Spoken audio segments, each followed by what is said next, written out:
और कितनी दूर जाना है? मैं बहुत बुरी तरह से थक गई हूँ। अरे बस थोड़ी सी देर और। गूगल लोकेशन 5 किलोमीटर की ही बता रहा है।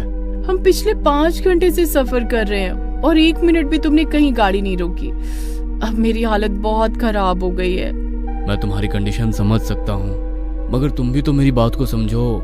कहते हुए वो अपनी पत्नी की ओर देखकर मुस्कुरा दिया, जो 7 मंथ प्रेग्नेंट थी, और फिर मोबाइल में गूगल मैप की मदद से अपनी मंजिल की ओर आगे बढ़ गया। कुछ ही देर में वो एक बिल्डिंग के सामने खड़ा था।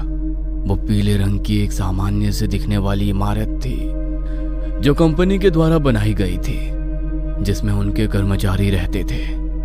गाड़ी की आवाज सुनकर एक गार्ड तुरंत कार के पास आकर खड़ा हो गया। सलाम साहब जी। सलाम, मैं रौनक मल्होत्रा, सिविल इंजीनियर हूँ। मुझे यहाँ पर कंपनी की तरफ से रहने के लिए एक फ्लैट अलॉट हुआ।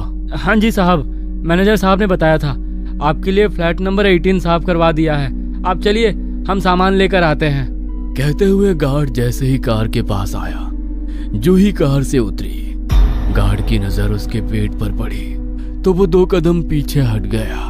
क्या हुआ? कुछ नहीं साहब, आप ऐसा कीजिए, मैडम जी को लेकर किसी होटल में चले जाइए। यहाँ से 2 किलोमीटर दूर एक बहुत अच्छी होटल है। आप 1-2 दिन वहाँ रुकिए, तब तक हम आपके लिए घर का इंतजाम कर देंगे। ये क्या बोल रहे हो? अभी तो तुम बोल रहे थे कि फ्लैट नंबर 18 हमारे लिए तैयार है, और अब तुम ही बोल रहे हो तुम हमारे लिए घर का इंतजाम करोगे। क्या हुआ? कोई परेशानी है क्या? मैं बहुत थक चुकी हूँ, मुझे जल्दी से घर के अंदर जाना है। नहीं, कोई दिक्कत नहीं है, तुम मेरे साथ आओ। कहते हुए उसने गार्ड को सामान लेकर आने के लिए इशारा किया और खुद जूही को लेकर लिफ्ट में चला गया। गार्ड उन्हें जाते हुए देख रहा था। तभी उसकी निगाह तीसरे माले के फ्लैट नंबर 18 पर पड़ी। वहां की लाइट्स बंद चालू हो रही थी। फ्लैट तो अच्छी कंडीशन में है। मुझे लगा था नई जगह जाकर कैसा लगेगा, मगर ये तो हमारे पुराने वाले फ्लैट से भी अच्छा और बड़ा है। अरे अब हमारा बच्चा आने वाला है, और उसके आने के पहले ही देखो, मेरा भी तो प्रमोशन हुआ है, तो फ्लैट भी तो बड़ा होगा। दोनों पूरा फ्लैट घूमकर देख रहे थे। उनके पीछे पीछे एक परछाई भी चल रही थी, जिसके हाथों में एक गुड़िया थी। वो उन्हें देखकर मुस्कुराने लगी। उसी रात के तकरीबन 1:30 बजे जूही को अपने बेड पर किसी और के होने का एहसास हुआ। कोई उसके पेट पर हाथ घुमा रहा था। रौनक, ये क्या कर रहे हो? प्लीज मुझे सोने दो ना। कहते हुए उसने उस हाथ को हटाया तो हाथ बहुत ही खुरदुरा और गर्म था। जूही का हाथ गर्मी से जल गया। वो चीख पड़ी। जूही, क्या हुआ? यहाँ कोई है। अभी उसका हाथ मेरे पेट पर था। यहाँ तो कोई नहीं है। तुम्हें कोई भ्रम हुआ होगा, शायद सफर की थकान होगी। कितनी भी थकान हो, ऐसा भ्रम नहीं हो सकता। ये देखो, मेरा हाथ भी जल गया। कहते हुए उसने रौनक को अपना हाथ दिखाया, मगर हाथ नॉर्मल ही था, कोई जलने का निशान नहीं था। देखो, मैं कह रहा था ना कि कोई भ्रम हुआ होगा। नई जगह है, शायद इसलिए तुम्हें नींद नहीं आई। आओ मेरे पास आओ, मैं तुम्हें सुला देता हूँ। कहते हुए रौनक ने जूही को सुला दिया। दूर खड़ा साया अपनी गुड़िया को गोद में लेकर लाड़ कर रहा था। अगले दिन सुबह रौनक ऑफिस जाने के लिए तैयार हो रहा था, मगर जूही उदास थी। वो कल रात की ही बातें सोच रही थी। क्या हुआ? क्या सोच रही हो? वो कल रात, मेरा यकीन करो, कोई तो था। फिर वही सब बेकार की बातें। मैंने कहा ना, तुमने कोई ख्वाब देखा होगा। उसकी बात सुनकर जूही मुस्कुरा दी, मगर उसे यकीन था कि वो जो कुछ भी था उसका ख्वाब तो बिल्कुल नहीं था। रौनक के जाने के बाद वह घर की बालकनी में बैठकर चाय पी रही थी। तभी दरवाजे की घंटी बजी। उसने गेट खोला तो सामने काम वाली बाई खड़ी थी। तुम कौन हो? मुझे गार्ड ने भेजा है। वो बोल रहा था आपको घरगुती काम के लिए बाई चाहिए। हाँ, बाई तो चाहिए, मगर 24 घंटे के लिए। मेरी हालत तो तुम देख ही रही हो। ऐसे में मुझे पूरा दिन देखभाल की जरूरत है। मेम साहब, क्या है ना, हम पूरे दिन इस घर में नहीं रह पाएंगे, और हम तो ये कहेंगे कि आप भी कहीं और रहने लग जाओ। वही आपके लिए सही है इस घर में।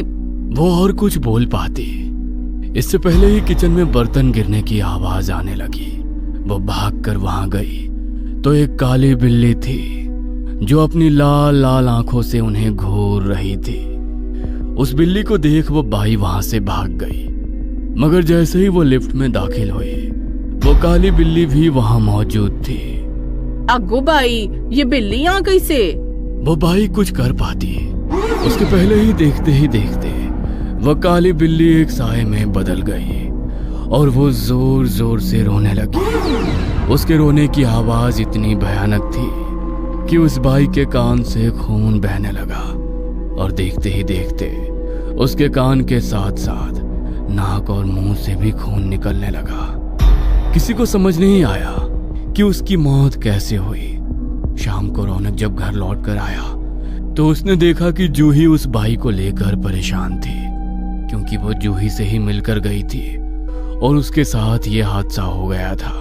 देखो, मैं तुम्हारी हालत समझ सकता हूँ, मगर प्लीज तुम उदास मत रहो। ये हमारे बच्चे के लिए अच्छा नहीं है। जब से यहाँ आए हैं ना कोई परेशानी सामने आ ही रही है। कुछ तो अलग है जो नजर नहीं आ पा रहा। तुम इस बारे में ज्यादा मत सोचो। ये बताओ, तुमने कुछ खाया? रौनक की बात सुन जूही ने ना में सिर हिला दिया तो रौनक ने तुरंत एक फूड ऐप से खाना ऑर्डर किया और दोनों खाना खाकर कमरे की बालकनी में बैठे थे।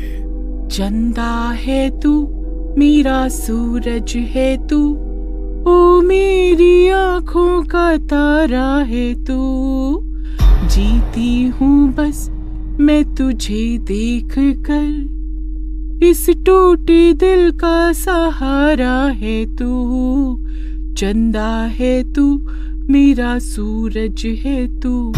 जूही वो आवाज सुन इधर उधर देखने लगी, मगर उसे कोई नजर नहीं आ रहा था। तभी उसकी कोख में पल रहा बच्चा भी जोर से किकिंग कर रहा था।